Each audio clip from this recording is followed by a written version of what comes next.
தமிழகம் முழுவதும் டெங்கு நோய் வேகமாக பரவி வருகிறது. இதனையடுத்து டெங்கு நோயை பரப்பும் கொசுக்களை அழிக்க அரசு பல்வேறு முயற்சிகளை மேற்கொண்டு வருகிறது. இந்நிலையில் பாரம்பரிய முறையிலும் கொசுக்களை அழிக்க முடியுமா என்று கேள்வி வெளியில் எழுப்பப்படுகிறது. இது குறித்த கூடுதல் தகவல்களை தருகிறார் நமது சிறப்பு செய்தியாளர் பெரிய பத்மநாபன். வணக்கம் பத்மநாபன். வணக்கம் தாஸ். இப்பொழுது வேகமாக பரவி கொண்டிருக்கும் டெங்கு நோய் குறித்தும் அது பரவும் முறை குறித்து பல்வேறு தளங்களில் விவாதித்துக் கொண்டிருக்காங்களே, அது குறித்து சொல்லுங்க பத்மநாபன். தமிழகத்தில் டெங்கு, பன்றி காய்ச்சல் போன்ற நோய்கள் தரமாக தொடர்ந்து பரவி வருகிறது. இந்த குறிப்பாக டெங்கு காய்ச்சல் நோயினால் தமிழகத்தில் இதுவரை சுமார் 42க்கும் மேற்பட்டோர் உயிரிழந்தனர். இந்த டெங்கு நோய் என்ற RNA என்று அழைக்கக்கூடிய ஒரு வைரஸ் நோயினால் ஏற்படுகிறது. இந்த RNA என்று அழைக்கக்கூடிய இந்த வைரஸ் நோய் இரத்தத்தில் உள்ள வெள்ளை அணுக்களை சிதைத்து அதில் உறுப்பு இனப்பெருக்கத்தை ஏற்படுத்தி இந்த நோயை உண்டு பண்ணுகிறது. இந்த நோய் ஏற்படும் சமயத்தில் கிட்டத்தட்ட ஒரு வார காலத்திற்குள் மரணம் ஏற்படக்கூடிய வாய்ப்பு இருக்கிறது.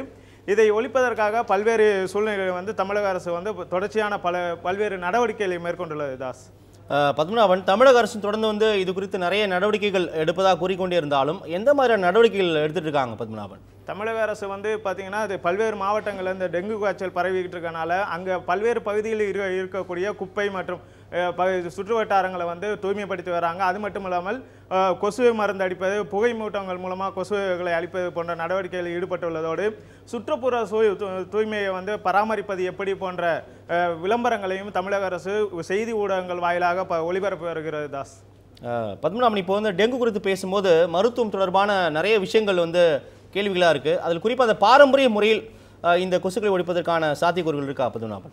அதாவது டெங்கு காய்ச்சல் மற்றும் பன்றி காய்ச்சல் போன்ற நோய்களுக்கு ஆங்கில மருத்துவத்தில் மட்டுமே மருத்துவ முறை இருக்குது என்று கூறப்பட்டாலும் டெங்கு போன்ற காய்ச்சல்களுக்கு சித்த மருத்துவ முறை, அதாவது யுனானி, சித்தா போன்ற மருத்துவ முறைகளிலும் அந்த டெங்கு காய்ச்சலை ஒழிக்க முடியும் என்று தற்போது நிரூபணமாகி வருகிறது.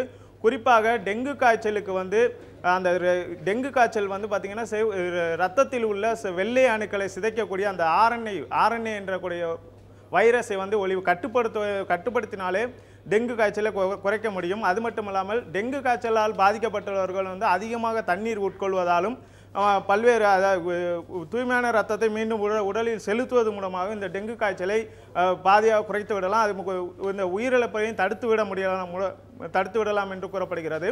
குறிப்பாக இந்த சித்தா மற்றும் யுனானி போன்ற மருத்துவ முறைகளில் இந்த டெங்கு காய்ச்சலை குறித்தான வழிமுறைகள் தற்போது கூறப்படுகிறது. இது பார்த்தீங்கன்னா அது மட்டும் கொசுக்களை கட்டுப்படுத்தினாலே இந்த டெங்கு காய்ச்சலை ஒழித்து விட முடியும் என்ற ஒரு செய்தி உள்ளது. அதாவது கொசுக்களை ஒழிக்க பல்வேறு மருந்துகள் நாம் தொடர்ச்சியாக பயன்படுத்தி வருகிறோம். இதனால் நமது கொசுக்கள் மட்டுமல்லாமல் நம்மளோட உடலுக்கும் பாதிப்பு ஏற்படுகிறது. ஆகவே இந்த பாரம்பரிய முறைகளான, அதாவது பல்வேறு கிராமங்களில் பார்த்தீங்கன்னா இன்றும் பல்வேறு ஆண்டுகளுக்கு முன்பு நடைமுறையிலிருந்து இன்றும் நடைமுறையில் இருக்கிறது. அதாவது அந்த இது பார்த்தீங்கன்னா நொச்சி, தும்பை போன்ற இலைகளை பயன்படுத்தி புகை மூட்டங்கள் ஏற்படுத்தி கொசுக்களை அழிப்பது, அந்த முறையினால் கொசுக்களை அழிக்க முடியும். இது சுற்றுப்புறத்தை பாதிப்பிலிருந்து தடுப்பதோடு கொசுக்களையும் கட்டுப்படுத்துகிறது. இது மனித உடலுக்கு இந்த புகை மூட்டங்கள் ஏற்படுத்துவது மனித உடலுக்கும் நன்மையானது என்று கூறப்படுகிறது. இதனால் கொசுக்களை ஆங்கில மருத்துவத்தில் மட்டுமின்றி பாரம்பரிய மருத்துவ முறைகளும் தடுக்கலாம். அது மட்டும் இந்த மருந்துகளை பாரம்பரிய முறைகளில் தயாரிக்கப்பட்ட மருந்துகளை பயன்படுத்தினாலும் டெங்கு போன்ற நோய்கள் நாம் தப்பித்துக் கொள்ளலாம் என்று கூறப்படுகிறது. தாஸ், பத்மநாபன், இப்போ பொதுமக்கள்கிட்ட நிறைய கேள்விகள் இருக்குல்ல பத்மநாபன். அதாவது இன்றுதான் மழை பெய்தது போலவும் இன்றுதான் கொசு உற்பத்தி ஆவதும் போலவும் தொடர்ந்து இந்த சுகாதார அதிகாரிகள் மற்றும் அரசியல்வாதிகள் தொடர்ந்து இந்த பேட்டி கொடுத்துருக்காங்க இல்லையா பத்மநாபன்? ஆனால் ஒவ்வொரு வருடமும் இதற்கான மழை காலங்களில் கொசுக்கள் அதிகமாக உற்பத்தி அது தொடர்ந்தான நிறைய வியாதிகள் வந்து கொண்டு தான் இருக்கு இல்லையா? இதற்கான தொடர் நடவடிக்கைகள் ஏன் எடுக்கல அப்படின்ற கேள்வி இருக்கு மக்கள்கிட்ட பத்மநாபன். இது குறித்தான உங்களுடைய கருத்துக்கள் சொல்லுங்க. அதாவது கொசுக்கள் தொடர்ச்சியாக பல்வேறு நோய்களை பரப்பிக்கொண்டே வருகிறது. குறிப்பாக மலேரியா, இந்த டெங்கு காய்ச்சல், டைஃபாய்டு என்று சொல்லக்கூடிய அந்த நோய், அந்த காய்ச்சல் வகை எல்லாமே கொசுக்களால் பரவக்கூடியது தான். இந்த கொசுக்களை கட்டுப்படுத்த தொடர்ச்சியான நடவடிக்கைகள் மூலமாக மட்டுமே கட்டுப்படுத்த முடியும்.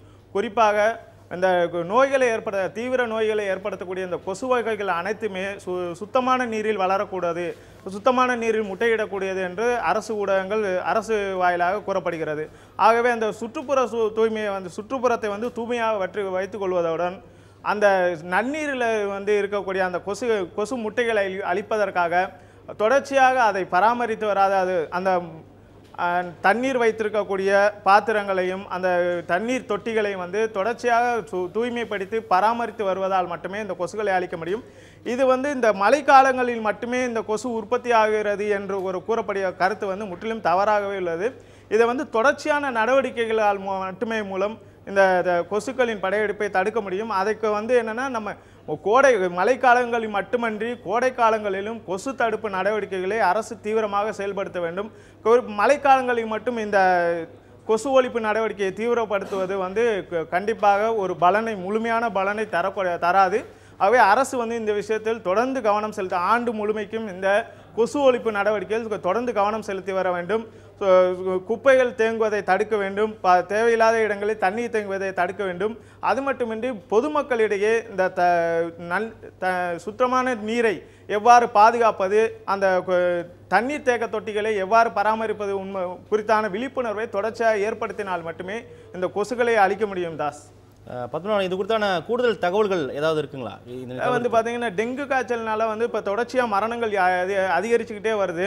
இது வந்து பார்த்தீங்கன்னா சென்னை மட்டும் இல்லாமல் தமிழகத்தின் பல்வேறு மாவட்டங்களை சேர்ந்த இதுவரைக்கும் சுமார் 42 பேர் வந்து மரணம் அடைஞ்சிருக்க ஒரு தகவல் இருக்குது. இது பார்த்தீங்கன்னா நேற்று கூட இந்தி திரையுலக இயக்குனர் யாஸ் சோப்ரா கூட வந்து மரணம் அடைஞ்சிருக்கா. அது மட்டும் இல்லாமல் தமிழ் திரைப்பட கதாநாயகன் ஒருவர் கூட கடந்த சில வாரங்களுக்கு முன்பு மரணம் அடைந்தார். இந்த டெங்கு காய்ச்சலினால மரணம் அடைந்தார்.